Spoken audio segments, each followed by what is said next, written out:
All right, guys, it's time for the Next Level Guy Show, a men's interview, interest, and improvement-focused podcast featuring interviews with the greats from all industries to help you better your life. Each week, a new episode features an interview with one of the greats, covering all aspects of their story, from life hacks to tips and protocols that have allowed them to live life on the next level. We then highlight concrete action steps that you can use to improve your life. And now, your host, Ian Dawson Mackay.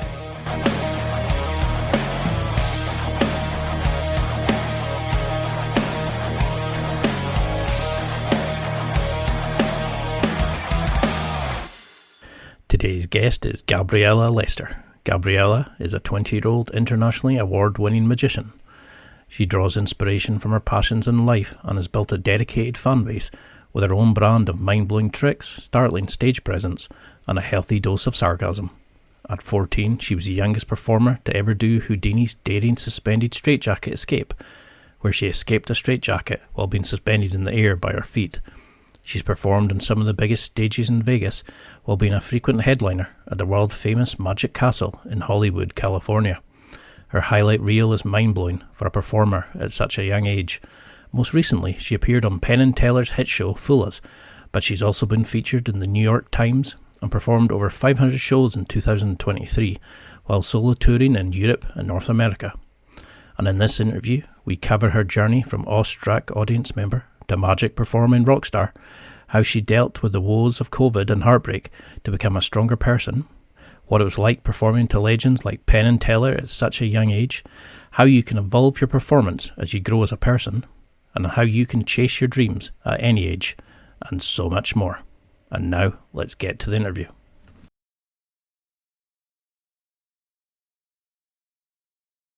Thank you so much for coming on. I've been looking forward to this for ages. You're an absolute star. Most people know you from the Penn and Teller show, but how would you explain who is this roller coaster of, mayhem that we're seeing in front of us? Yeah, well, thank you for having me. I've been in magic for most of my life. So what you're seeing is an accumulation of a super passionate child who decided from an early age that she wanted to dive into a crazy world and create as big as of a wave as possible. And that's kind of what I've been doing and what I'm doing now. So your dad was a car racer. Do you think you were always sort of predestined to go on this journey of an alternative lifestyle? Or was it just seeing magic at school that kind of just ignited that passion for you? Yeah, I think it was a mix of things. One being raised by parents that were passionate and having a father that was really open and deep about the things that he loved in life and wanting to pursue a passion. And he ended up going into business, and I kind of saw what that did to his life, having a passion for racing and then diverting to a career that was, I guess, more practical and stable, as lots of people do, and that's okay. And I just really didn't want that to be me. So in some ways it was part of that. And the other part was magic was kind of this thing that I believe I was always meant to do. I had so many interactions as a child with the people I met and the way my kind of life worked out that pushed me towards pursuing it. And every time I stepped away, there was another hook that brought me back. And it's like, this is your path. This is what you should be doing. And I haven't felt that way about anything else. So when you were originally considering this, was there any time that you had ever thought about a 9-to-5 apart from when you went during COVID, when you worked in the, in the bike shop? Was there any other career path, or was this always the one for you, do you think? You've done your research, first of all, knowing about the bike shop. But yeah, I mean, I was really passionate about a lot of things as a child. I think I decided from an early age, and I just knew as a young kid, as I was just a dreamer. I was a super big optimist, and I knew that whatever I did in life, I wanted to do as much with it as I possibly could. Like, I wanted what I chose in life to be my legacy, and I wanted to make it large. So every time I found a hobby as a kid, music or art or this or that or whatever subject it was, I dove into it really deep. And so it was kind of hard to tell which of those things would be the one. And it took a couple years to actually realize and sink in the fact that it was magic and it was this thing. But there were definitely a lot of hobbies that I still love now. I wish that life, and maybe it could be done in 10-year increments. So for 10 years, you're this, and the next 10 years, you're that, because there's so many things in life that I love that I would love to pursue in the same way that I do for magic. But it's always been the one for me, and I've loved it more than anything else. And I think it's just one of those things in life that you know. Because I think we're all searching for that, aren't we? We kind of put up with the silly jobs just to try find that thing that creates that fire in your soul. And I love how that you use your passions and your interests to actually create your act, and it's your personality, it's you as a person, not a character. Yeah. You're portraying yourself just dialed up to 11. Now, there can't be many young kids who ask for a set of handcuffs and a straitjacket and get it for Christmas. How on earth do you persuade your parents? I know they're wanting the best for you and they're encouraging you, but they must have thought, did you ever have any sort of real pushback? Or were they just saying, look, just slowly build your way into this? Yeah, I mean, I think they had the same concerns that I do now looking back, where they just saw me love a bunch of things. So it was hard for them to stand behind something, especially such a unique and unusual profession, and go, okay, we support you, we get it.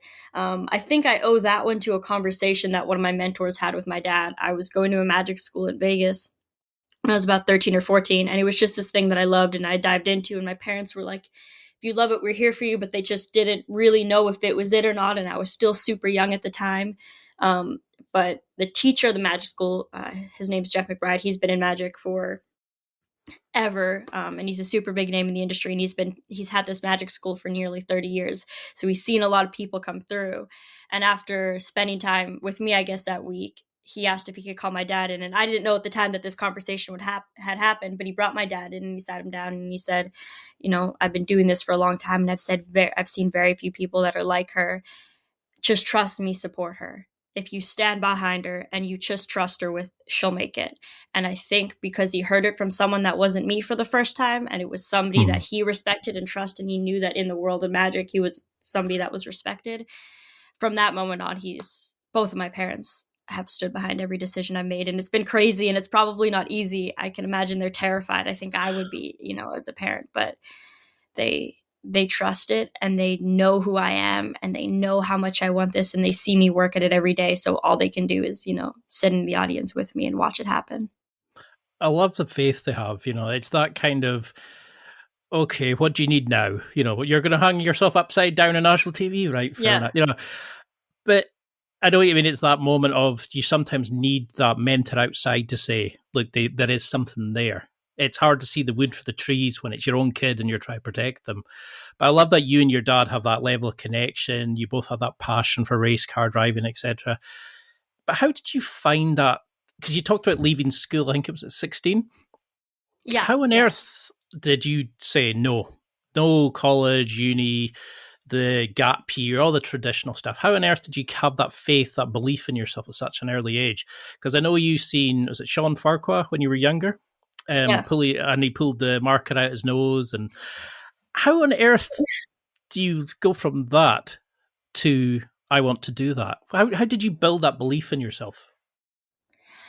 I think when I found the world of magic and really got into it, it just felt like coming home. Every time I spoke about it, every time I was around other performers, every time there were days in my life where it was just about magic, it just felt like I was at home, and I really liked that.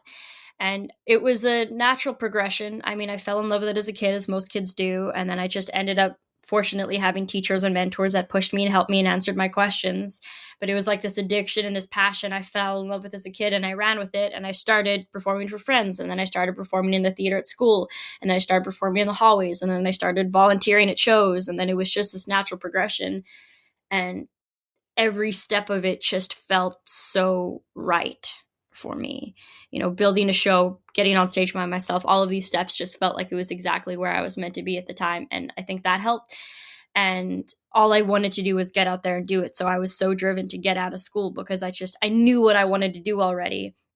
And I felt like I was surrounded by all these people that were deciding, and all my friends were, okay, we want to go to college. What do we want to do? Are we going to go to college and figure it out later? And they were just trying to figure out what they wanted in life. And I was sitting there, as a 13-year-old kid being like, I know what I want, and I want this, and I want it now. So I worked, as hard as I could to get out of school. And my parents just said, we believe you, we support you. we know you're going to get it just as much as you think you will. Just finish high school. That's all we say. Finish school, get your diploma, make that happen, you know. And then whether you go to college or not is up to you. And I was actually planning to originally, I was going to go to school in Vegas. I was going to finish high school, go to school in Vegas. And then as soon as I graduated, or while I was graduating, COVID happened.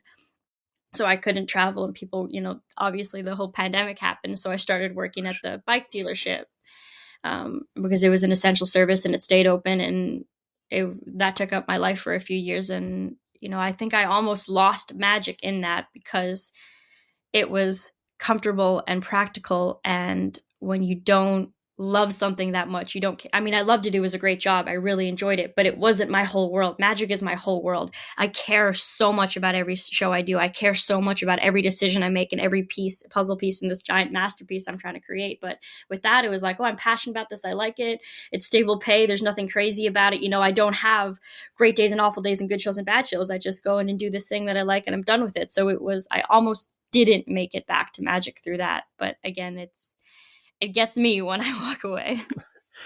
It is something weird. It's like we've all got that passion, that creative hobby that we all want to do. And I love that you actually listened to that voice and kept going, because I mean, I'm 41 and I still have no idea what I want to do. I'm doing a job in an office, and it's only recently I started the podcast, and I just enjoy speaking to people and being curious and, you know, seeking out information about them and finding out.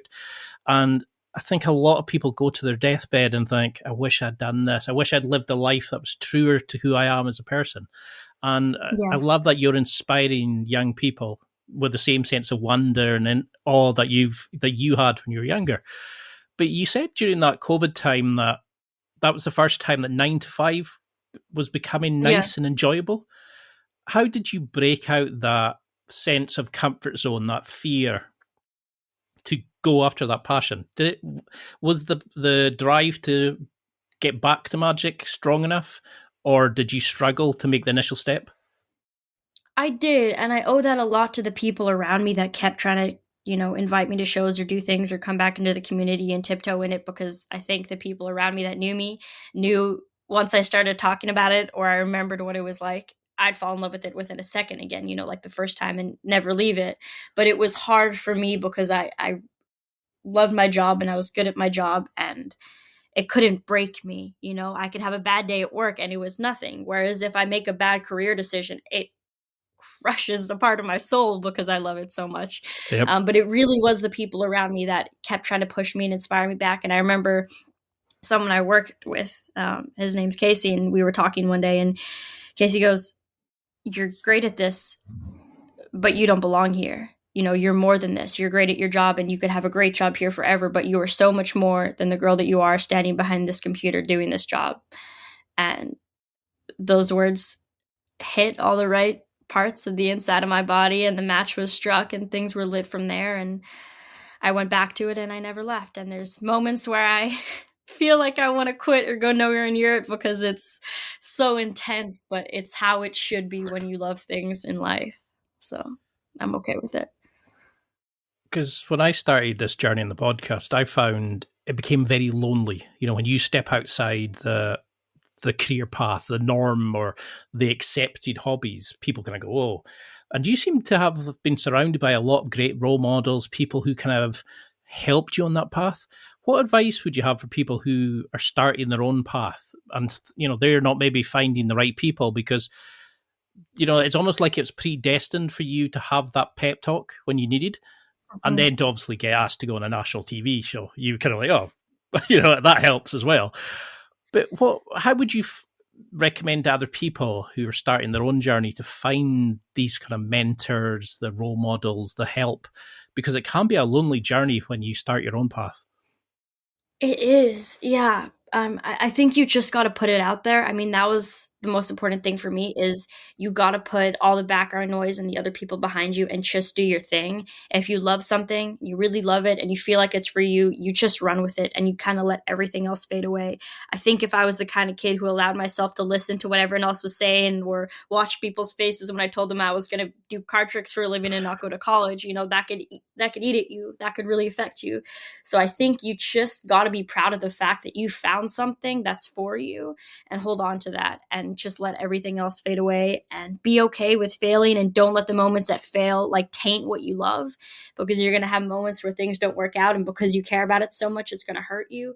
You can't make the fact that you love it ugly. You can't make it this Hmm. bad thing. You just have to go, I love this thing, and because I love it so much, it's going to be hard to manage the ups and downs, but it's for me and I'm here. And put it out there and keep pushing, and what's for you will be for you, and people will come to you. And I've been really, really fortunate to have so many remarkable people in my life, and I know there's plenty of kids out there that are talented, probably beyond where I was at that age, who don't have those resources. And I imagine it's hard. I I mean, it was hard even with the resources, but you got to just keep putting it out there, and be proud of the fact that you were one of the few people in the world that have found this thing that you really enjoy, and just own it. I think you kind of know, don't you, when you're on that right journey, and those Yeah, kind of people are drawn to you because of the energy that you put out. So exactly. Yeah. talking of like the energy that it gives out, what do you think the appeal of magic is? Is it that we all want to have that sense of surprise, that wonder, that kind of like, oh, where the fuck did that go? Like, what happened there? Is it that kind of we want to be fooled? That we all want to have this kind of belief that people can do these amazing things? What would you say the appeal of magic is for most people? Yeah, I think at its core for a lot of people, it's like the childlike sense of wonder is really strong. It's like in the same way that you had your Santa and Easter Bunny moments as a kid, it kind of gives you that as an adult again, where you have this moment where you're like, okay, is it or is it not real? But I feel like this wonder and I'm allowed to have this. It's like you can walk Hmm. downstairs and Santa Claus is at your front door, and you're like, you have a moment where you're like, it's this real magical thing that you're seeing, and it allows you to be that little kid again. And I think almost everyone loved magic as a kid or had a magic set as a kid because they wanted to be able to give that feeling that they had to others and understand it and be on the other side of this Christmas miracle when it comes to knowing what's real and what's not in the world. And I think it gives you that. I think it allows you to wonder. I think it makes the world less impossible, because the greatest thing about magic for me, which is not really what other, I'll say, normal people see, but with magic, you can create anything. You can walk around the world and be like, wow, it would be really cool if this car could drive through this bridge. It would be really cool if I could walk through water and breathe, and figure out ways to make that happen. It makes everything in the world feel more possible. And as a spectator, I think it's interesting to sit there and allow anything to happen. When you watch magic, there is no rules. There is no, well, he can or can't do that. It's this person can do anything. These things that I believe or think are impossible might just be possible. And for the next hour, I'm going to sit here and feel things that I haven't felt since I was a kid, and just allow myself to feel wonder. I love that. Because I've never actually asked another creator that is, do you literally go round and see things and go, oh, I wish I could do that? Because like anytime I see somebody, I go, oh, could I interview that? Could I do a thing on that? I'm really interested Yeah. in finding it. And I know what you mean. It's that feeling of like, whoa, this is amazing. We can do. But I love seeing that look of like, whoa, when you do a card trick for somebody. Or I think I had a box of magic tricks when I was younger, and it was one of those you Yeah. hold the ball and it splits into the little balls with heat, and it was all Yes. these kind Yeah. of little tricks. And I think that's what's happened is people used to watch like these, the guy in the suit and it was very stale, very boring kind of tricks. And lately, we've kind of got into the cool magic. I mean, we were talking about Chris Angel before we started. One of my Yeah. favorite magicians. I love how he puts this kind of badass side of magic, and you've got this kind of cool, not cocky, but like kind of self assured, like it's you dialed that to 11. How have Exactly. you seen magic change since you saw like Sean Farquhar and all these other sort of people to the kind of magic you're doing now? Like, how do you define your style of magic, and how have you seen it evolve over the last? I know you've been doing it since you were about 7. A little older, but yeah. Um, Just a I little think, older. She's like 8. it's like it might have been 8. it's tr- Okay, it's quite years matter. it's quite amazing that like we're still you're still such a young person. I'm so used to people who've been in this for like 20, 30 years, and I'm like, God, Oh, she's it only in feels like school my whole life. recently. I It's know. Well, I will amazing. say, It's amazing you've go done so ahead. much at such a young age. I don't think you Thank appreciate you. just how unique and amazing you are to do this at such a young age. But Thank you. sorry for waffling, but how would No, I you see appreciate. it Hey, change? it's a compliment, and I appreciate that. Thank you. I mean, I'll say back in the day when I started, I think magic looked very different still at the time, even though it was 10 something years ago to where it is now. I think when I started magic and you said you were a magician, it was kind of like, okay, it's like people don't know how to respond to it. Like they kind of like magic or they don't like magic. It's like this unique weird thing. Okay, this is the magic girl, she's in her little box. But now I think magic is doing better than it ever has because it's got a spot on TV for the first time ever in so many different lights. And I think for a long time when we thought of magic, there was David Copperfield or Chris Angel, or there's this person, and that was it. That was the only idea of a magician you ever had. But now there's everything. And with shows like Fool Us, you see 100 different looking personalities, styles, types of magicians every year, and it gives people something that's relatable and familiar to look up to. And we've never had that. So I think magic's growing super quickly. And because we've seen it and been able to relate to it, connect us, and see a version of ourselves in the performer on stage for the first time ever in magic, it's cool now. And now when you tell people, like I tell someone I'm a magician now, they're like, that's the coolest thing ever. And, a decade ago, you just wouldn't have had that. So do you think shows also like The Masked Magician and all these kind of shows where they show how certain tricks are done, like how the lady's sawn in half and all these sort of things, do you think that's actually helped magic as well? Because even though it gave away the secrets, it's also allowed people to kind of see behind the scenes, but also made magicians think we need to up our games. We need to come to new senses of different tricks and styles. It's kind of helped people evolve past, I want to say parlor tricks. I don't know if that's offensive, but you know what I mean? That kind of Yeah, no, the I bread and understand what you're butter.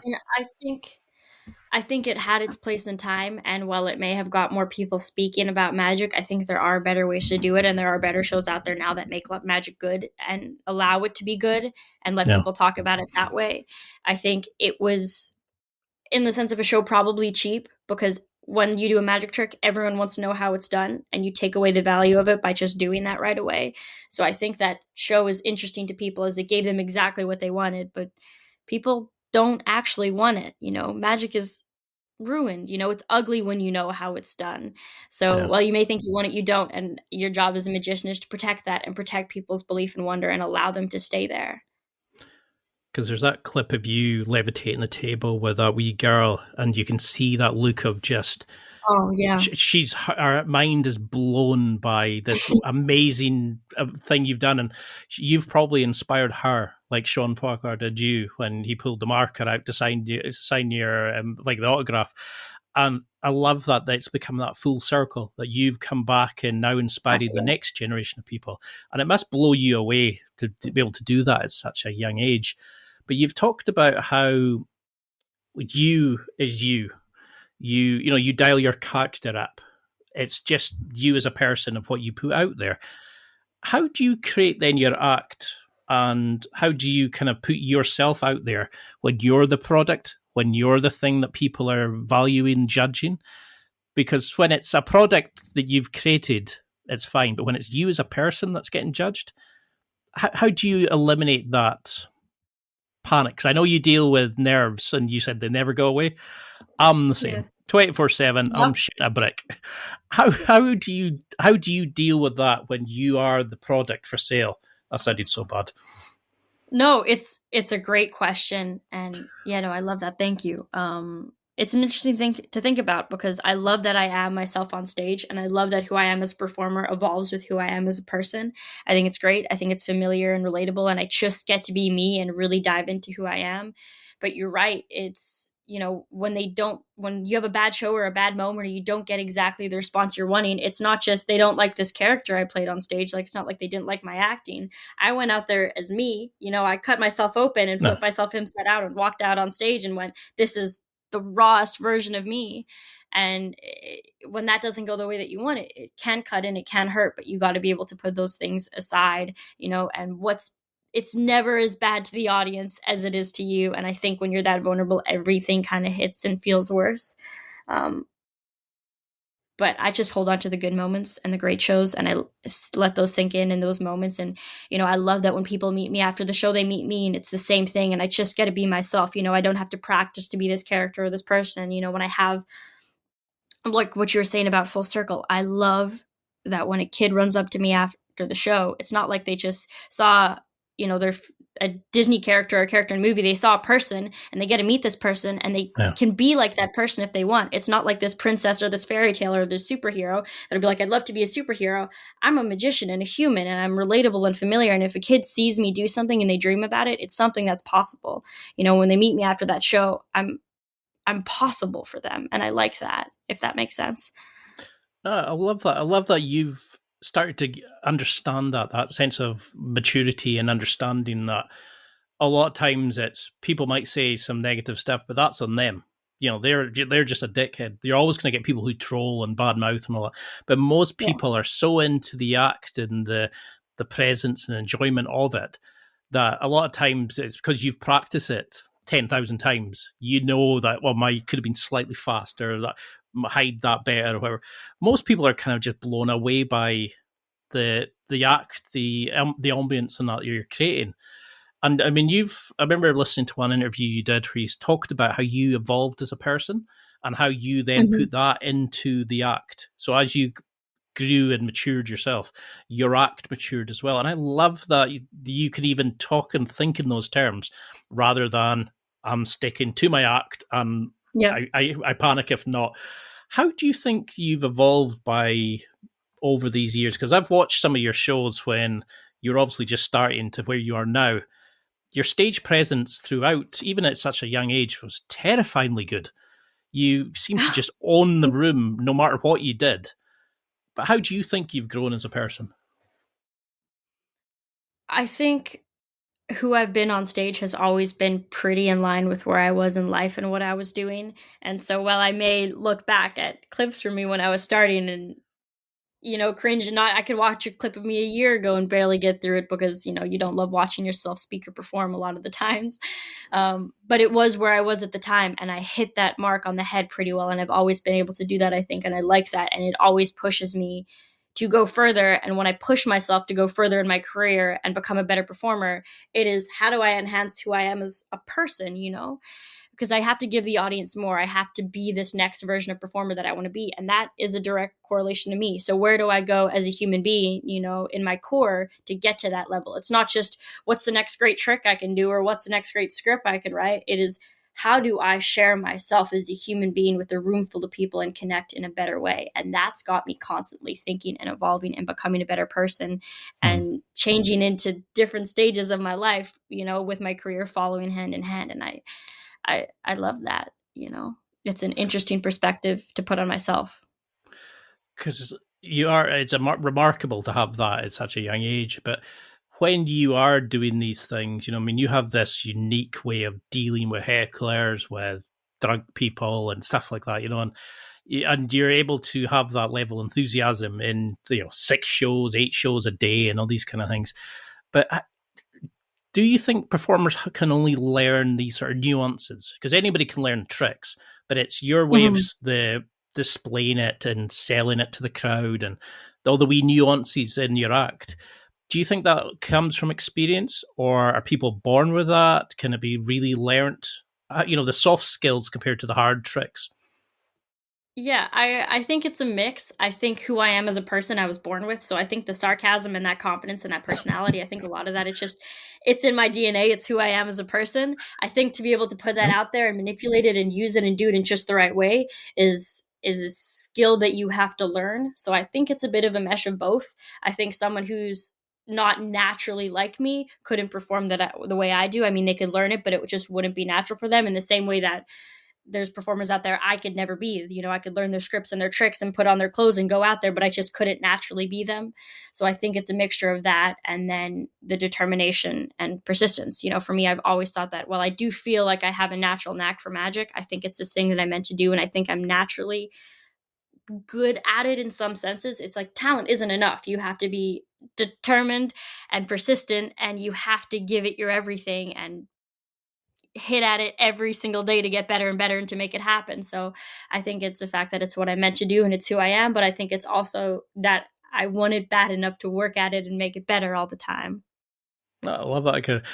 You're like the sarcasm, the dry humor, the kind of in Yeah. jokes, the things you do to just amuse yourself come across so well in your act. And I love how you can roll with people, and it's the little eye rolls, and it's the, you know, the interactions with the crowd when somebody tries to sort of up showman you, you know, and you're kind of, I love that you're, as you grow as a person, you're growing in your act. And it took me forever to realize I should be doing the same in this show. And I think sometimes creators have that. They follow the bigger people without Yeah. realizing they're the unique thing, they're the selling point, they're the USP in their act. And it's hard to imagine that you have bad stage fright. I remember you saying it, that you always feel it, you panic and you feel sick about it, and then you kind of just go on and do it. And it's hard to imagine you, because you just seem so comfortable and mature and able. I mean, I still get it myself, and I know how a lot of people struggle with it. Mm-hmm. I've had people who've said they've just always feel it, it's always there. They name their fear, and they just kind of say, "Not now, Harold. Fuck off. I'm about to go on stage or whatever." And it just, because you've named it, I you've love disassociated. I was kind of like, "What the?" And I tried it, and it works. So I tell it to bugger off all the time. You know, but I how should do you try deal with it? that. I really, because Um, it becomes a character that you just kind of go, "Nah, I'll deal with you later." How do you deal with yours? And what advice would you give to people? I mean, personally, I think I should start naming my fears Harold and just saying "fuck off." Maybe that'll help. So I appreciate that. You never know. Life hack. It could work, but I think I acknowledge what it is. I do what I do a million times, and as soon as I get on stage, it's gone anyways. And for me, it's not a fear of not being good enough. It's just about not being as good as I want to be. I think I care, and I feel like this thing that I have in my life is a gift, and I want to share that gift in the way that it's been given to me. So it's just scary not to do that, and I think I'll always have those nerves in a healthy amount. But they're gone as soon as I get on stage. So I just stand there, I take a deep breath, you know, with my nose in between the gap in the curtain before I go out stage. And I take a deep breath and I just go, "You're going to go do your thing." And you do your thing. And the second I step out there, the fear is gone and I am alive and switched on. And I am who I'm meant to be as a person in that second. And everything else is like the lead up to get there. And then I'm out there and I'm me and I'm it. And then I'm lesser all the other times. I'm who I am as a person, but I'm 100%. And then I'm on stage and I'm 110 again. And I love that. Do you think that's something that you need? You need to have that kind of thing that just says, "I'm here. This is the part of you that was maybe going a different path, and now it's just to remind you, you know, that there is another world there that makes you enter the performer version of yourself." Yeah, I think I got to take it in and acknowledge it as much as possible. And I think how I am before the show always matter. I mean, I always try and meet my audience before the show. It's just, for me, it makes me feel like I'm performing for friends, and I like seeing them, and I like being familiar, and I like good. And Yeah. I love meeting my audience before the show. And also, I care a lot about my volunteers as much as you can do a great show with any volunteers. I think I love the playfulness and the fun, and I want to be able to use that, you know, as much as I can. But I think it's the moments before the show where, you know, before every show I stand in the back of the theater, somewhere in the room where I can see the people, or I peek behind the curtain, you know, whatever the venue is, and I look around and I try and let the feeling of where I am sink in. To be standing in a room and look around and see hundreds of people sitting in their seats waiting for something, and actually acknowledge the fact that all these people, no matter what they're doing or where they were in their lives, they're sitting down here and they're waiting and they're taking time out of their day to see something, and the thing they're going to see is you, and that's pretty special. So all you got to go do is go out there and be you. You know, you don't have to be perfect. You don't have to be remarkable. You don't have to worry about getting everything right. Just have fun, because they're here to have fun. Have fun with them and be a part of it. And I try and, you know, have that moment before I go on stage as much as I possibly can. And that kind of gets me into the right gear, so to say. It is quite a unique way to think about it. It's like that you're sitting there terrified about going on until you get into that feeling where it's people are paying to come and see you because they're fans of yours. And, you know, creators have this moment of kind of, "Oh my God, I don't know if I can do this." And people are desperate to see you, and you could put anything out there and they would be happy because it's you performing. And I think sometimes it's our brain just goes, Oh I yeah. need to give you something to worry about. I need to give you something to panic about. So how do you Yep. go about creating the act? How much of it is by dependent on the venue, and how much is your sort of evolution as a person? I mean, do you prefer sleight of hand stuff, interacting with the volunteer stuff? Do you prefer the grand escape stuff, where you've been inspired by Houdini and these sorts of people? How do you plan an act? Because, Penn and Teller is slightly different, obviously, compared to if you go to do the card shows and stuff, or compared Mhm. to maybe a smaller venue. How much play is there in your act, and how much you can play and create it? Yeah, I think for me, because I've had this progression with age, whereas it's just kind of been where I'm at, where I was younger and getting into it, I did cards and I kind of slightly did bigger stuff than I did the escapes. And so I've got all these different facets to me as a performer that, I mean, not necessarily all performers had that. Some people just go, I'm a stage magician and do that, never try anything else. But because I've kind of opened myself up to trying everything and, just being, okay, well, today I feel like I'm here in my life and want to try these things and try all these different things. It gives me the ability to be a bit more versatile in my set for the venue. As much as I don't love doing close-up show, I could do a close-up show and I could do something that I really like. But for me, you know, I love just playing. I don't care about the size of the room. I don't care if there's 2,000 people there or 200 or 20 or 2. And I think I say this a lot in interviews, but for me, I just love people and I love communicating and conversing and being a part of the conversation.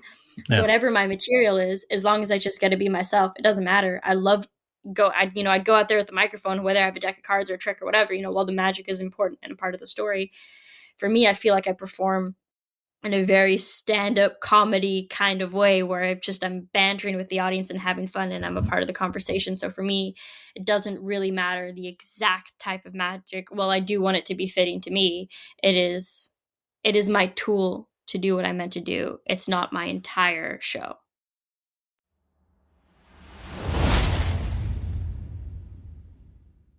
It's time for a quick break. There are millions of potential products to buy, so how do you know which ones are worth your hard-earned money? Simple. You go to nextlevelguy.com/affiliates and explore those that will transform and improve your life.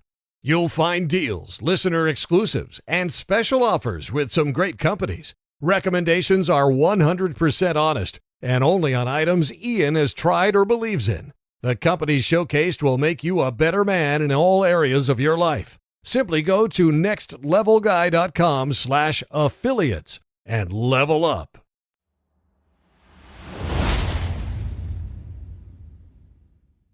So how, after sort of learning about yourself and discovering all these amazing things and evolving and trying all these tricks and that, how did COVID affect you? I mean, because I know I had really bad mental health problems during it. I carried on eating like I was still training jiu-jitsu and became a chunker. Well, more than this. And a lot of people You look crumbled, great. lost themselves, etc. Oh, you're obviously you're very polite. Thank you. But how would you how would you define your time during COVID, and how do you think it kind of affected you as a creator and as a person, not having the ability? Because got the job in the bike shop, and then you started feeling that lure to the 9 to 5s. How did you feel that change to you, or was there always that feeling at the back? I need to get back on stage. No, I think I let go of it quite a lot during that because it was a couple years and I just really settled into where I was. And I think, every time I was reminded of it, I wanted to run back to it. Every time somebody said something about it, I wanted to go back there. But I think part of me was also a little bit scared. Part of me just didn't want to dive back into this thing because I'm comfortable and it's stable and familiar. And while I love my career and I would never change it for the world, when you're a kid getting into the world and you get like it was a high paying job. I was doing something that I loved. It was stable. I loved my colleagues. I had fun every day. I was around it was this other passion Yeah. I loved. It was just easy and simple and it was right and it fit. It wasn't right for me, it wasn't for me, there was more for me, but it was hard to acknowledge that, because I was this 16, 17, 18-year-old kid at the time who went into work every day and did this thing that she liked and got paid a great amount of money and was just stable. And it was that, or do you quit this and dive into a world of uncertainty where your whole life feels like it rides on every decision you make, and you have to do these great things, and it hurts you and it scares you and it's vulnerable and it's big and it's unpredictable, and you don't have stability, you don't have the finances, you don't know, it's just riskier. So it was harder to make that jump, but the jump is worth it because of the value of what that career is to me and what it is now. Because that can be the tricky thing. Most people change when they've got like a big event, like they've had a heart attack or they've been made redundant or whatever it is.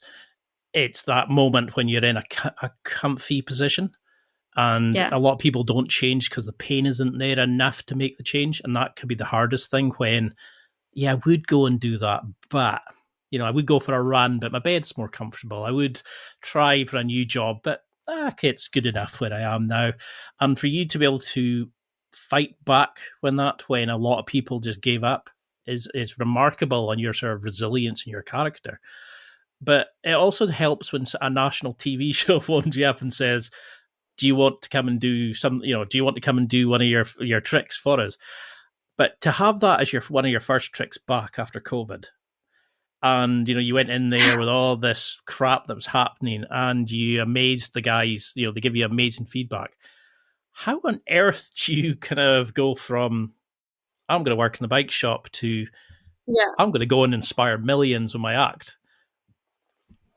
I mean, honestly, Foolus saved my career, and I have to say that for the time that it happened in my life and how everything played out. I mean, I was in a comfortable job, I was in a comfortable relationship, and I had those knacks of people trying to push me. And my mentor, and Sean, was the one who was like, they're doing auditions and casting again, you should feel something or reach out to them or let them know that you're on the map, and just COVID's kind of ending, put it back out there, whatever. And it was just like, okay, but it was like he texted me about that, and I left work that day. I told my boss, I'm like, oh, I've got to go handle this emergency, because it came back into my life even 5%, and it was my whole world. I got that text, I'm like, I gotta go. And I went to film this video and put it out there, and then they were interested, and then it was just this thing that I was meant to do. I'm like, okay, I'm going to do the show. It's been on my bucket list since I was a kid. It doesn't mean I'm pursuing magic. I'm just going to go do the show. And then, I mean, I imagine you've heard, because you've listened to some of my other stuff. It was, I was in this relationship and I had this job, and I quit my job to kind of go do the show and pursue these things. And then, the relationship with the person I was in the relationship with, he'd passed away, the day before I flew out to film the show. And it really, I think in some ways, both had a hand in saving my life from where it was at and saving my career, because I honestly believe, and I think I've said it before, that if I didn't have something that I loved that much, that I cared about that much, I would have sat there forever. After I lost him and kind of stopped my job, I probably would have sat on my floor crying for the rest of my life, because I didn't have something that mattered enough. And because I had that show, and because it was so close in time, I didn't get to sit in the grief long enough for it to consume me, which is scary and horrifying. It was the hardest thing I ever did in my life, to go on the biggest stage you've ever been on at that age after not performing for 3 years. I mean, I hadn't been in front of an audience. It was my first trick after COVID, and it's on the biggest stage I've ever been on in my life. And I just lost the person I was in love with the day before. It was this absolute, like I said, I don't know what part of me did that. I mean, even now I'm horrified. If somebody told me I had to do that now, I could never do that or do it again. No. And I don't know what version of me got through it. But it was a saving grace. The fact that I love what I do enough for it to matter more than the shit and the horrible things that can happen in my life is really special. And that was the perfect reminder of it. And that was what the exact moment that I needed to remind myself how much I loved it and how important it was. And no matter how comfortable my life gets, how shit it gets, how good it gets, how bad it gets, I got to do this thing that's meant for me, because it is why I'm here. So it was a very passionate tangent to go down. I love it. I love the fact that you can speak so emotionally delicately about it, and it goes back to you're not playing a character. You're not an actress who says, no, I need some time away. You used all of that raw emotion to put it out there, to give that performance that inspired and changed so many people. And that kind of, to do that after such a hardship, that is, most people would never have the courage to do that or be able to do that. And for you to go out on national TV and just fucking kill it, you would not know anything was wrong when you go into that Gabriella, the performer role there, and you're probably been eaten up later on. But I love that you can talk so openly about this, because it would inspire so many other people who are having darker times. I mean, I've struggled with depression, seasonal affliction disorder, etc. And I know what it can be like when you're down at that point. You need something to pull out. And it's like you're saying, you having that passion to pull you back up is amazing. How did you deal with that sort of upswing after it then? Suddenly everybody knows your name. You're maybe getting lewder comments from some idiots on Instagram. People are wanting to book you. People are desperate for you to come and do your like corporate acts and stuff like that. How did you deal with, because you run your own your own management? How did you Yeah. deal with being Gabriella, the performer, the businesswoman, the social media expert, the person? How did you deal with all that kind of personas? You make me sound so impressive. I'll write your bios for you. Don't worry. Yeah, please just do all of my intros until the end of time. I dove back into it, and it was so natural for me, honestly. I mean, it was a lot of things that I had to learn and learn very quickly, but it was just where I was meant to be, and it just fit and it came to me. And when these opportunities started coming to my life, I just pursued them the way I always imagined I would have, and I just dove back into it and let it happen. I had a balance where I was in my life of, okay, now my career is taking off and these things are happening and I'm getting everything I want. And I'm like, hold on for a second. This awful thing just happened to you and you need to be able to do both. Like, you can't just put this thing in a box and be like, that's back home, and then go No. out and tour and live. And that's kind of, what I did. I filmed Fool Us, and then I started traveling for shows, and then I backpacked Europe, and it was like I hadn't been home. And for me, it was this crazy world of, when I came home, it kind of reminded me, oh, you were this person before, you love somebody and they, all of that. It was just a reminder. And for me, I had to be able to balance, this, I'm Gabriella Lester, superhuman magician, going to take over the world on this great path to success, with, here's young, vulnerable kid, teenager who's still growing up and going through life and handling all these things. And you got to be that person too. You can't just ride with the fact that your career is great and move on with that. You need to still work through all the other parts of you in your life. And these last 3 years of your life where you've just been a kid and you've just been young and you've just had this job and you've just been normal, you can't just ride this wave. You've got to be able to step away from the glory of the flashing lights and people that love you and life on the road, and be okay with being that normal person and processing those feelings. Otherwise, you just get addicted to one and forget the other, and that just consumes you and you lose the core version of who you are, I think. Because it must be really difficult to have that upswing and, and then suddenly, like, how do you deal with that? How do you deal with the grief? How do you let it out? Because we're not taught how to deal with loss, with grief, how to deal with like suicidal thoughts, negativity, and a lot of kids nowadays, they look at like celebrities because they don't know who they are as a person, so they try to mimic friends and celebrities and stuff. And did you find like things like journaling? Did you use kind of just needing to get away to kind of get your thoughts together? How did you deal with all that raw emotion that was going in with you at the time? I think, yeah, it was a mixture of what I'm fortunate enough to call healthy vices, which is writing and journaling and talking and listening to music. I was really fortunate enough that I never dove down a path of, substance abuse or, different vices in any form. For me, I just found things that were hard, but they worked, and they took longer, but they worked. So it was a lot of just journaling and writing. And I've always had the approach, when I go through something in life, I want to talk about it as much as I can. I want to dive into those feelings as much as I can.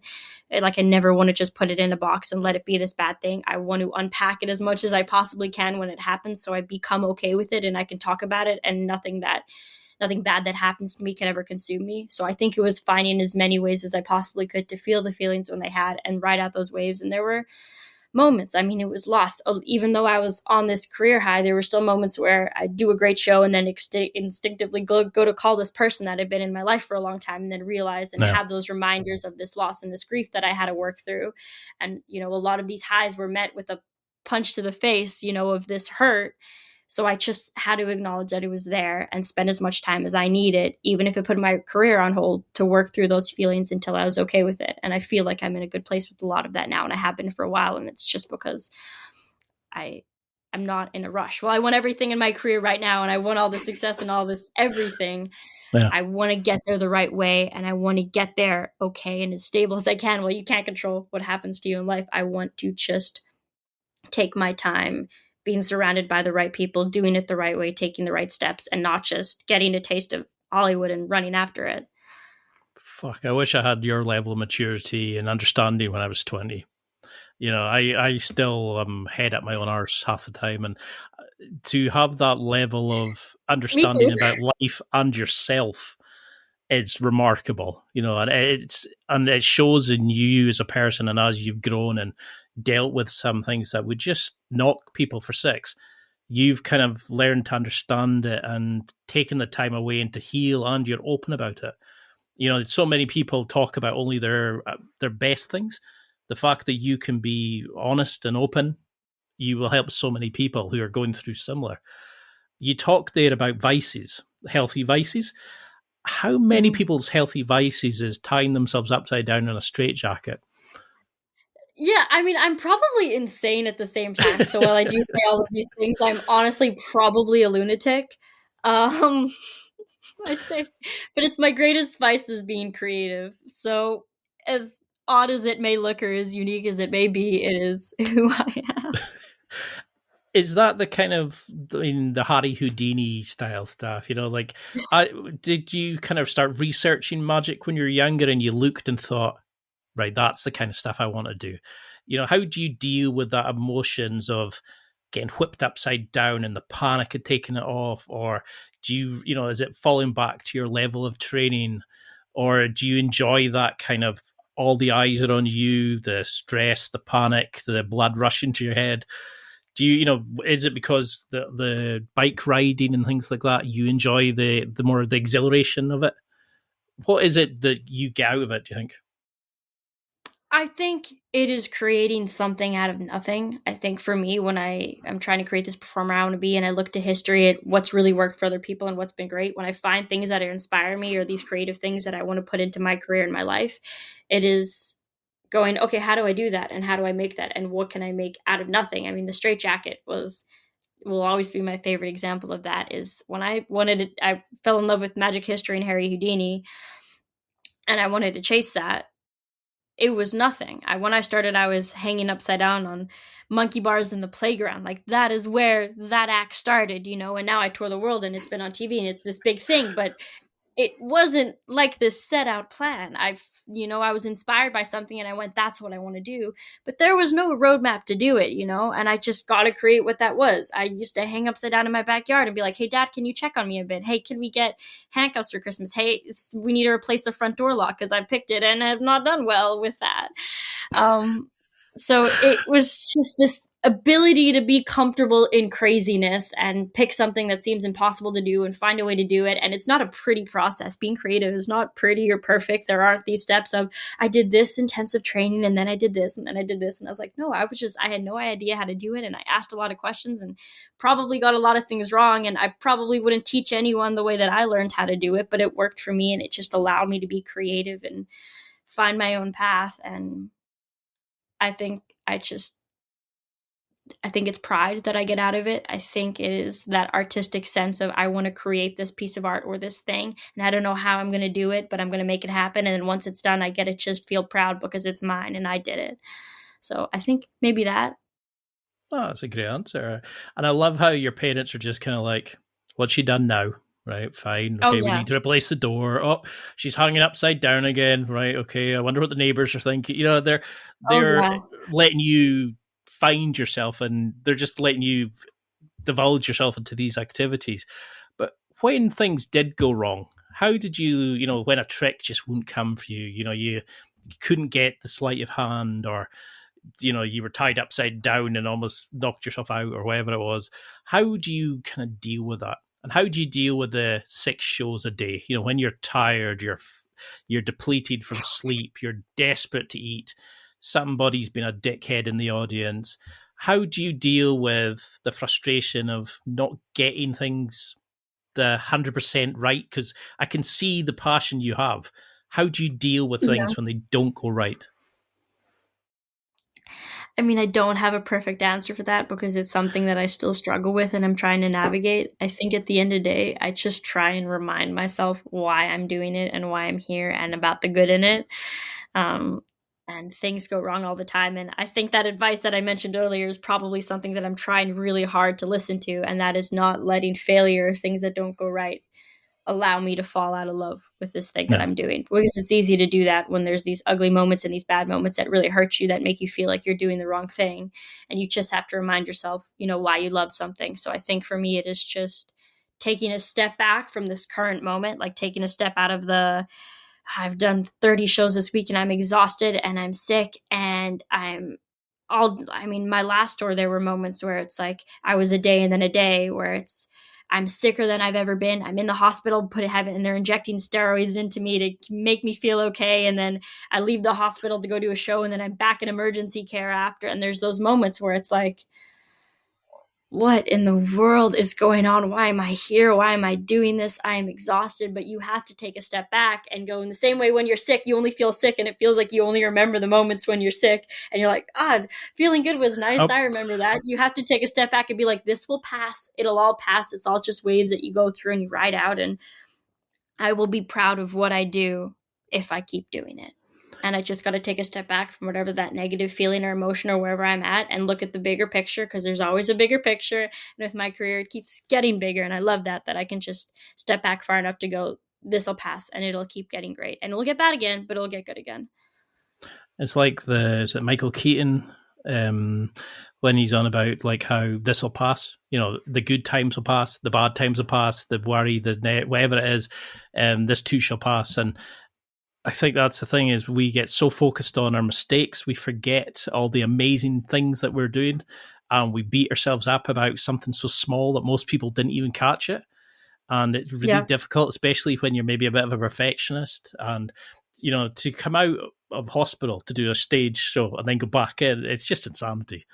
But I think that is you, and you would never know from watching the clips and stuff like that. I mean, but you do put up clips that maybe people kind of go, what a knob that guy was being, or what, and you deal with it so well. What has it taught you with dealing with drunk, lewd, fun, out there, small kids, adults? What have you learned about human interactions and what we take for granted, and that child sense of wonder that we all seem to have? Yeah, I mean, I think those videos get some awful comments towards the guys, and I get it. I understand people's state of mind, but you also have to remember almost everyone that's going to be on your stage has never been in front of people before. And if you were in that audience and you got pulled up there, you'd be thrown, you'd be uncomfortable, you'd be just as vulnerable as a performer was before the show, except you've never done this before. So, and you say stupid things say stupid things, act silly, try and be funny, and that gets lost in translation and messed up. I mean, guys will say stupid things in my show and people will come and be like, this guy should be burned at the stake. And I'm like, it's not the intention of that. It's a weird moment that happens and it gets handled. You think it's a joke, and yeah.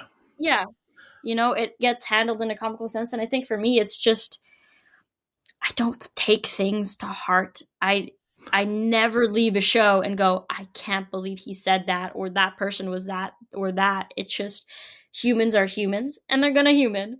Whatever that means is people say things and you just learn how to handle it and take it in. And it's just what it is. I mean, I've never, which is weird because I've had shows where I've had a volunteer who's been a little crude or really drunk or try to impress his buddies in the audience and said some, almost disgusting things in a sense, and it's handled, it's whatever, and it doesn't ding me at all. I feel nothing. Like, I don't feel attacked or hurt or afraid or harassed or anything. It just, he got up there and said something stupid and it was handled and the show went on and the audience felt safe and comfortable with me being, the leader of that, and it happened. And then I've had like stage managers or techs come up to me and be like, I need a minute. Like, I cannot believe that a man would say those things. And it's an understandable, when it's not you who's in control, it can be frightening, and I get that. But for me, it's just understand that things will happen and people will say things, whether it's on stage or in public or in your life, and you just don't let it ding you. Just do your thing. I think that'll help so many people, because there's a lot of people who would have taken that personally, rather than he's just had a drink or he's trying to impress his friends, or, that person's doing that because they're just a bit of an arsehole, but it doesn't mean it's anything at all. They would do it to any performer. We have to just okay, but not to carry it on. And I used to carry on, like sometimes negative comments. I would think, oh, end of the world, rather than that's just a troll, or that says a lot about that person's life that they took the time to actually comment something negative. And what's your opinion then on people who value women as by the looks, female performers? Because you've got this hilarious male magician hat. How sad is it in this day and age that people would judge you on, oh, she's wearing leather trousers, she's, look at what she's wearing, rather than the amazing stuff that you can do, the sense of wonder that you create in all these people. Does it bug you that sometimes women are still judged by beauty rather than talent? I do, yeah. I mean, I think about it often. I think in the world of magic, it's just kind of a natural reaction because it's been this male-dominated industry before, that when you see a Yeah. woman, it's kind of this odd thing, and it just happens sometimes when you see someone and you see their beauty first, and it's hard to believe that they're talented, and especially in an industry where women haven't really been extremely publicly represented by a means of talent. Women were the assistants. When it came to magic, women were the beautiful, people on stage, and that was all that they were. So I think it's hard for people to adjust to that, and that's just kind of how it is. But I work really hard because I know I get opportunities in my life because I'm a girl, or because they need a token female on the show, or because they need to book women, or because whatever. I know that I get opportunities because of that, but I never let them just be that. I never just go, oh, this is great, things come to me, people want me, there's an opening in the industry, anytime they need a woman, there's so few that I get it. Like, I never just let it be this easy thing. I still always try to work my ass off for everything I get, even, if I don't deserve it when I get the call. I do everything by the time of the performance to make sure that I deserve that role and to be there. And when people think about me, well, you can't always control it. When people leave my show, or they meet me, or they know me, or they hear about me, when people think Gabriella Lester, I want them to go, she's talented. Oh, and maybe she's attractive too, or that's a subsidiary or a second thought. But I want to do everything in my career for my talent to come first. And if appearance is a factor, for it to factor in later. No, that's a great answer. It's the fact that you're aware that maybe you do get the opportunities here and there, but you're going to take them. You're not doing it just because you're going to turn up and go, what do you want me to, you're going to earn it. You're going to showcase your talent. And I love that you don't shy away from dealing with the BS when it comes, but you will take it every opportunity and run with it and be talented and show people, you're a badass. You can do these amazing things. How would you take this now? What's the evolution? Like, say you could wave a wand, and do whatever you wanted. You had all the resources in the world. How would you? I'm a Harry Potter fan. I can't get it out of my head. Sorry. What would you do? Okay.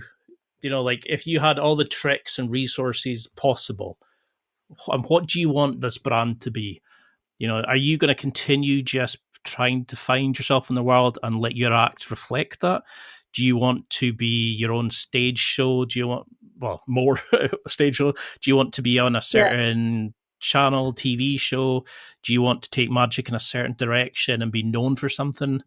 How do you want to take this as you age from 20?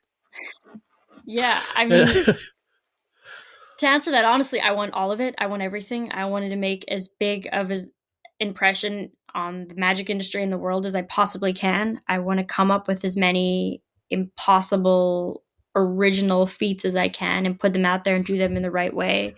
I want to get as far to the top as I can get while looking around and still loving the people I'm surrounded by and how I got there. But I whatever I do with my career, I want to make it as big as possible. Like, I think I reached a point a few years ago when somebody told me, stop reaching for the roof and just go for space, and if you hit something below that, it's still much better than you ever thought you would get. So for me, I'm a huge dreamer, and I work towards the biggest possible things I can think of in my life. And I get a lot of amazing things along the way to trying to achieve these possible goals. So right now I want to create a TV show and a touring show, and I want to travel the world, and I want to work with kids, and I want to inspire the next generation. But the most important thing for me, short term and currently, is creating the performer in myself that I wish that I had to look up to when I was a kid. So when I put in the bricks and pieces to building this big, mansion of my career, I want to do that on the foundation that this person I'm going to be at the top, or whoever I am in 10 or 20 years, wherever that is, or however big that is, I want that person to be the kind of human being I wish I had to look up to as a kid and go, that's who I want to be, because I didn't really have that, you know? And it's not necessarily a woman or male thing, but it's when you're a kid and you look at all these people in the world and you're like, oh, I want to be her. I want to be Taylor Swift. I want to be Selena Gomez. It's important to see something that's familiar and relatable. And we've never had that in the history of magic. And now it's there. And now that's a role that I can acknowledge and be aware of. And when I go to create this brand, it's not just about being badass and doing these insane daredevil things. It's also about being the kind of person that little girls and little boys and little kids can go to and be like, that's something I could be, and that's possible. And that for me is probably more important than, I mean, it's more important than fame or success or whatever that is. It's who I get to impact, and having a platform that's large enough to do that to as many people as I can. I love that. I mean, that really resonated with me, because that's why I started my podcast. I couldn't find a show that actually found out real things about people, that didn't just give the cookie cutter and you could change the name at the top. I wanted to actually find out about the weaknesses, the worries, the stresses, how they became better people. And I love the fact that you're the same person here as you are off camera, as you're on at your show. You're not a character. You're not somebody that we go, oh, we have to get into the zone, or we have to edit it before it goes out. You just you are who you are. Do you think then that there's this difference between sort of passion versus calmness, this ego versus kind of just chill? How does it all work best for you? Is it just being you, dialing it up a wee bit, making the sarcasm a bit stronger, a bit more display? Because I find if I'm, say, jiu-jitsu, if I'm angry, I'm terrible. If I'm completely relaxed, I'm terrible. That bit in between seems to be just that level that works well. Do you find as a performer you need that balance between the two, the yin and the yang?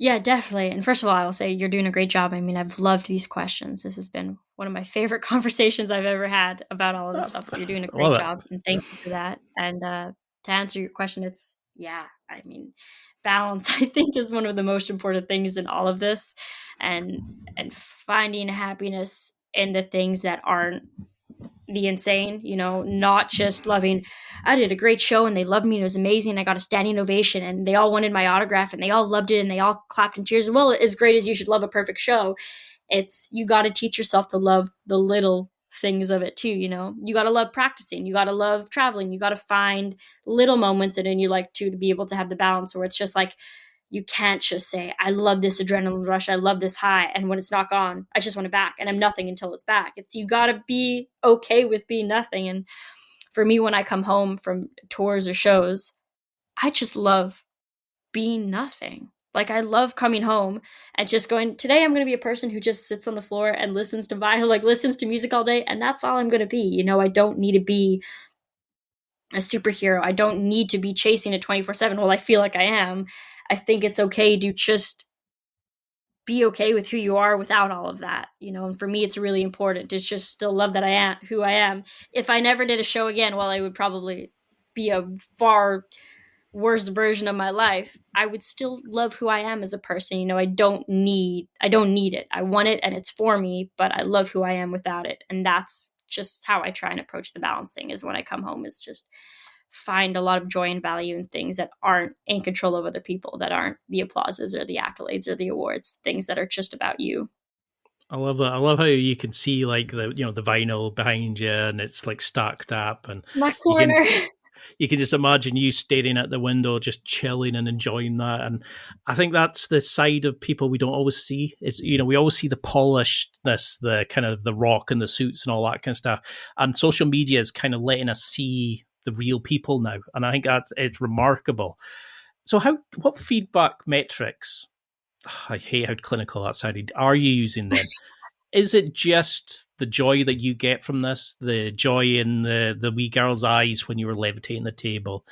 You sort of alluded to it just now, but what is your definition of success? How do you look and go, yeah, that performance was great?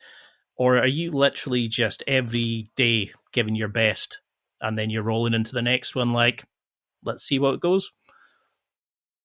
Yeah, I mean, I wish I could be nonchalant enough sometimes to just go, whatever happens, happens, because but But I think for me is I just keep pushing no matter what happens, good or bad, is I just keep going for it and keep tracing. And I'm in it for the creativity and the things that come out of it, because it's all the conversations I have that I love. When I set a goal for myself and I set this impossible thing, it's so far away, but the journey to get there is really fun. And I haven't looked at that before. And I think a lot of my life, I set these goals, and until I got them, it was just like, I want to do all these things and I haven't done them yet. And I just feel unaccomplished. And I feel like there's this list of things of this person that I'm not, that I want to be. And it's just kind of diminishing. And as I've gotten older, I've kind of learned to just not chase that mountain view at the end, to look around on that whole walk up. And that's where I'm at now, I think, in my life, where it's, I've got these huge goals and these things that I want, but I'm not only going to be successful once I get there. I'm successful the whole time I'm doing it. Every conversation I have that inspires me, or I feel creative or gets me a step closer, that's an accomplishment. That's something to be proud of. Every single divot and hole and U-turn and every single way on that path to get where I'm going is just as important as getting there. So I have tried my best to not define my success by, okay, once I have a Broadway show, I've made it, because it's not that. It's as long as I keep doing what I do and I love it and I keep chasing it and I keep trying to be better and become better and do bigger things, I've made it. I feel like I've made it every day. And while I want more, I'm exactly where I want to be, and I know where I'm going to go next, and that's exciting. I love that. I love how you're not, oh, I need to have a 5 out of 5 review. You're just kind of like, I just want to find out about life. I want to find out about myself and sort of go from there. How do you deal then? Because, like if you are doing this once, you maybe give a great performance. You're doing like amazing performances show after show.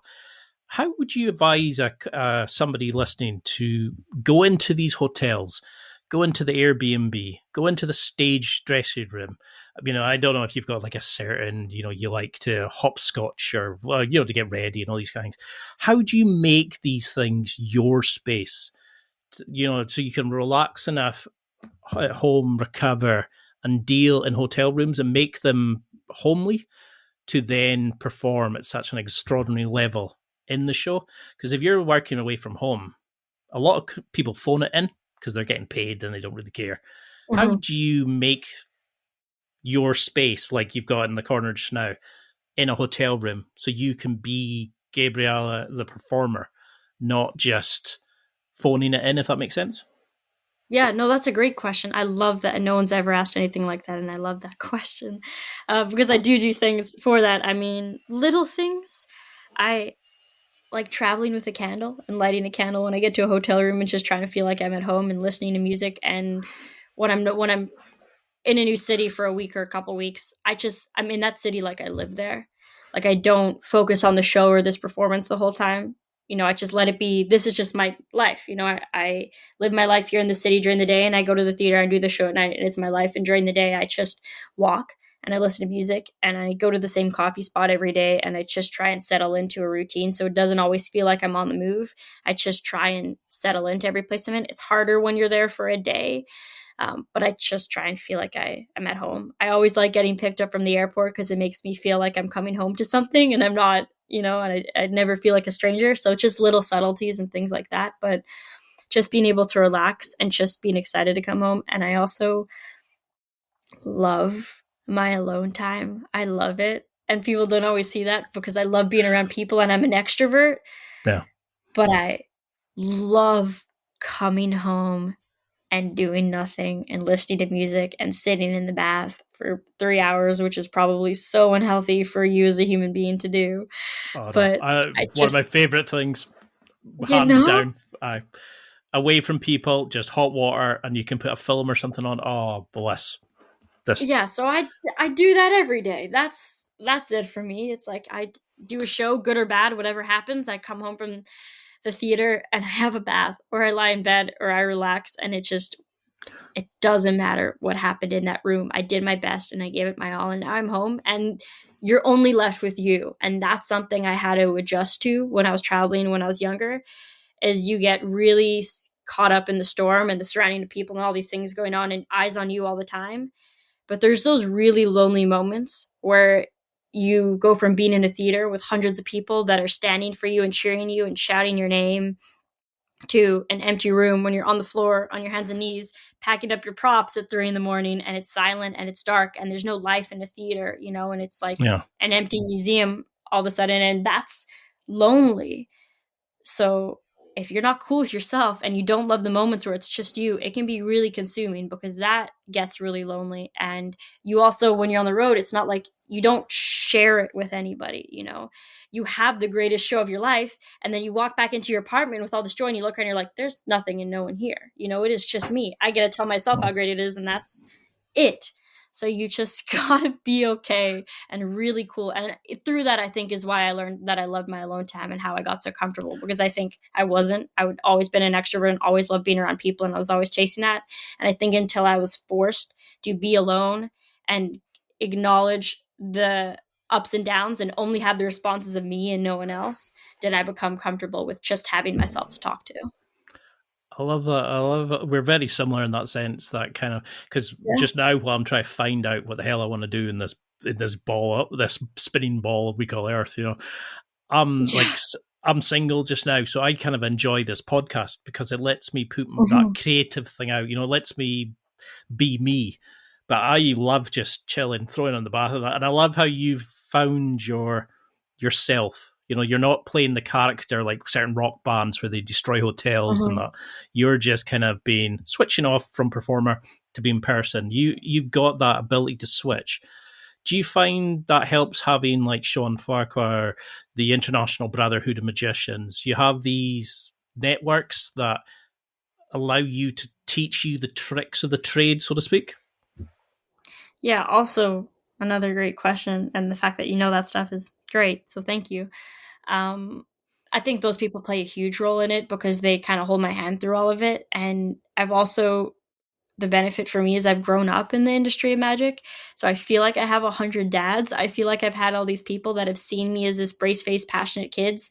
And to them, as big as I get, that's who I'll always be. And I get to come home, and when I work in Sean's theater and I'm surrounded by people here, that's all I am. That's all I have to be. I don't have to be superhero. I don't have to be perfect. I don't have to say the right words. I don't have to calculate my conversation. I don't have to always think about what my next move is. I just get to be me with people that love what I do. And they definitely keep my ego in check. Let's say that is. They do everything in their power, and I'm grateful for it, as annoying as it is at times, to just keep me as close to ground zero as I possibly can. And I need it, and I'm grateful for it. I've got a younger sister who does that for me. I've got an older brother, younger sister. I'm definitely middle child, as you can probably tell. And it's that moment. They show you the best of things, but they give you that little kick in the kick in the gonads, just to kind of, you can't get better. You're not up to our standards just yet. And it's that encouragement, that sibling rivalry, that sibling connection that does it is amazing. What do you see in these kind of people that makes them such good performers? If you had to kind of, if you looked at these people as like, what do you see between magicians and whoa kind of magicians? What do you see as unique to these kind of big, amazing stars that you interact with? I think I'm really creatively, I'm really attractive to storytelling. So I think people that are really good at telling stories and connecting with people and just being relatable and familiar. And I think I would love the kind of performer that can make you feel what you like. If you were sitting around the table with a performer and you're close and you're up there and you feel that connection, people that are capable of making you feel that in a room where you're one person in 1,000, that feels like they're looking at you and speaking to you. And I think that's done through presentation and storytelling and isn't necessarily about the magic.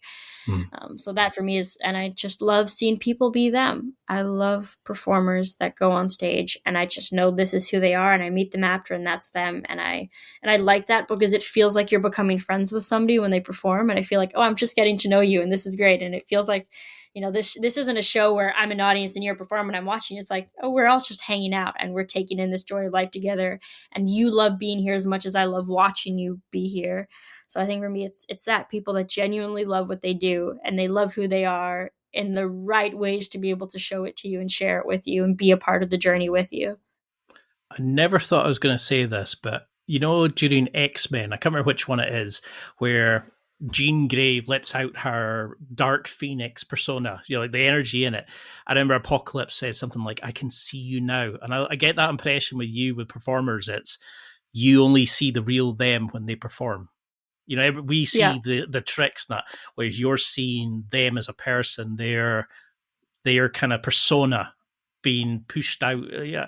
And I love that you get that vibe from them. And you also then have people who rip the piss at you. So you have that kind of, we'll bring you up, but we'll knock you down when you get close. Now, I heard you say somewhere you had 3 goals, and one of them was to be on Penn and Teller, and you achieved them by 14. How do you goal set? And now that you've destroyed all your goals at such a young age, how do you? What's next for you? How do you read up on the developments and magic? How do you kind of go, that's what I want to do? Or is that the fun? Kind of seeing all this amazing stuff happening and going, I'm doing that. Yeah, I mean, I feel like I have 1,000 goals now, but that one was, I'd written a bucket list. This is a story that I like now, and I don't think I've spoken about besides this, but I made this bucket list as a kid when I decided I wanted to do magic and all these colored markers of all these things. And when you're a kid, it's this range of goals. It was like, have a conversation with another magician to do your first Vegas show. Like, it was just this huge scope of random things, like read a book on Houdini to do Penn and Teller Fool Us. And I made this when I was 12, and everything was crossed off, last year.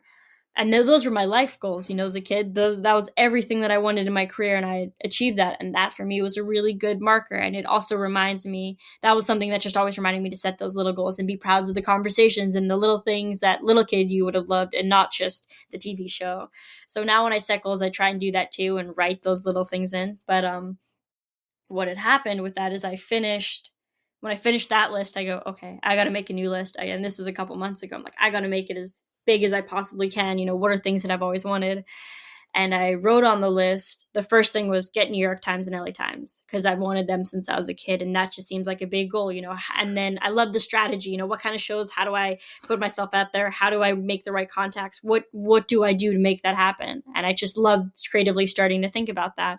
And I wrote it down. I made that list. I went to bed, and the next morning to go to the gym. And as I'm getting out of the car, my phone rings, and it's the New York Times.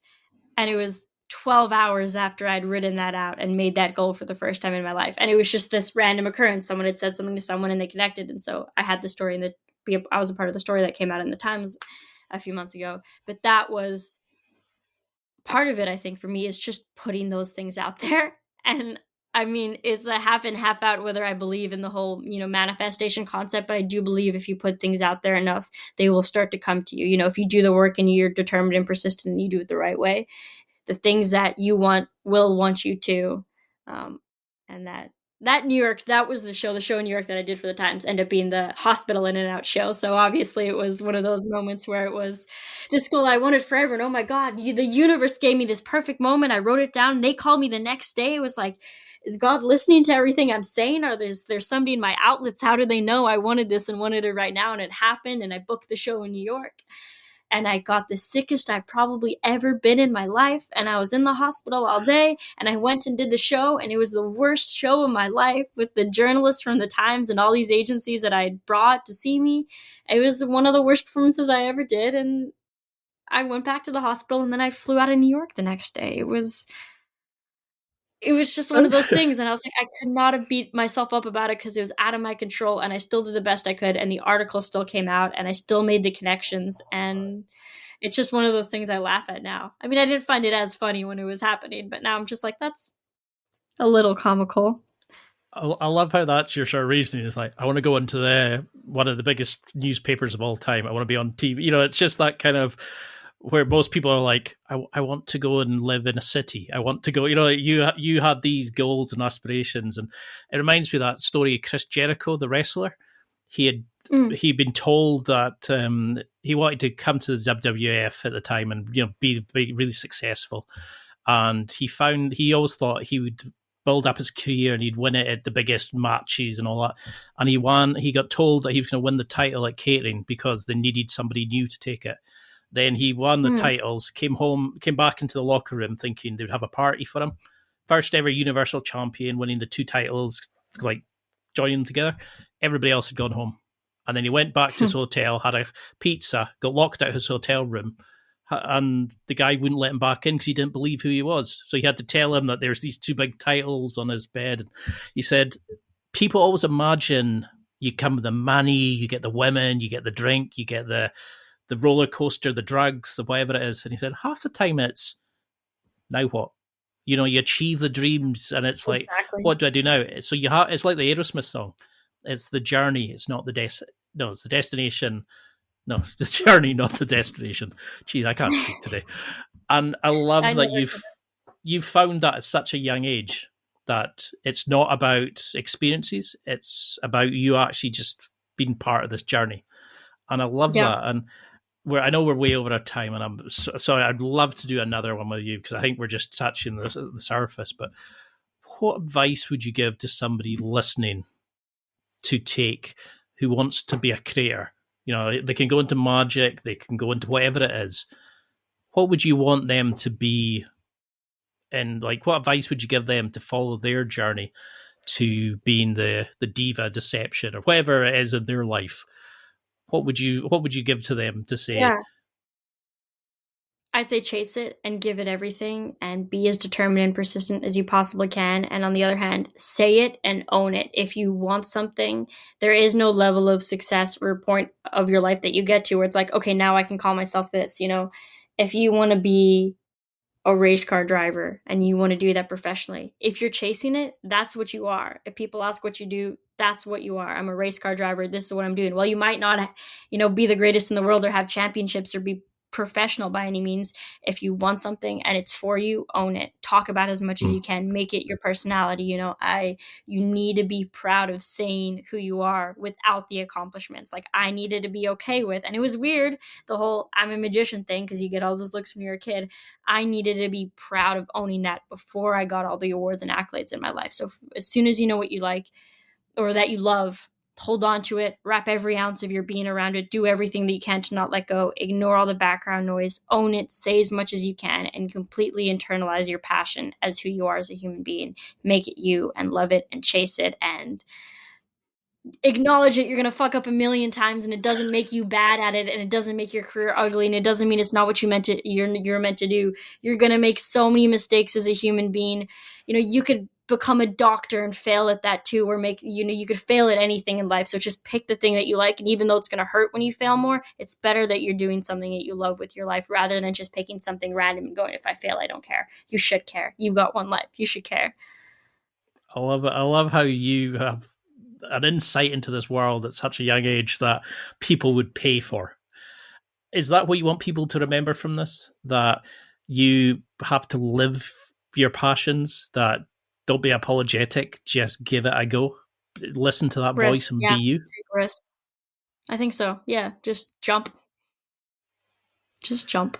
Unless you're attached to a straitjacket, that's maybe... Yeah, then don't do that. Yeah, jump onto your feet. I mean, I've honestly had an amazing time. I knew you're going to be a great chat, but there's so much I've learned from this, and I would love to have you back on. And I know that you're going to be a superstar. You're going to change the world. You're going to do all these amazing things. Do you have anything coming up, like stage shows? I know you can't talk about any TV work you're doing. I feel like I know you because I've researched you a lot. It sounds a bit stalkerish, but I'm kind of like, have you got any contracts you can tell me about? Forgetting that I'm just this random serial killer looking guy you're speaking to. But have you got anything coming up that you want people to kind of go, oh, let's go and see how at this, or anything coming up that you would like to promote?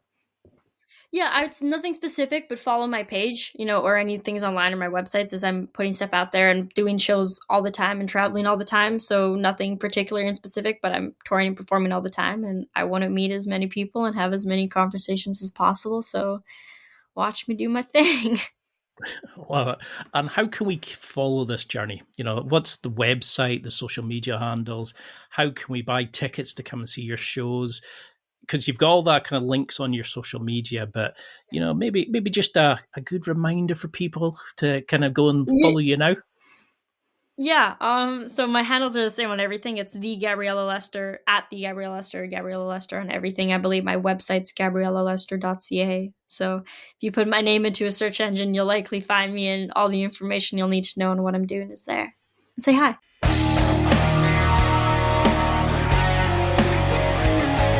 Well, that's it for another week, and thank you for listening. It's now time to take what you've learned and use it to develop and enhance your life with the key points mentioned.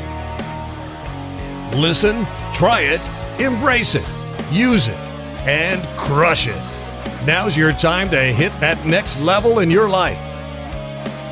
If you liked this episode, then please leave a comment on the show notes or a review of the show on your podcast platform. Everything helps evolve the show.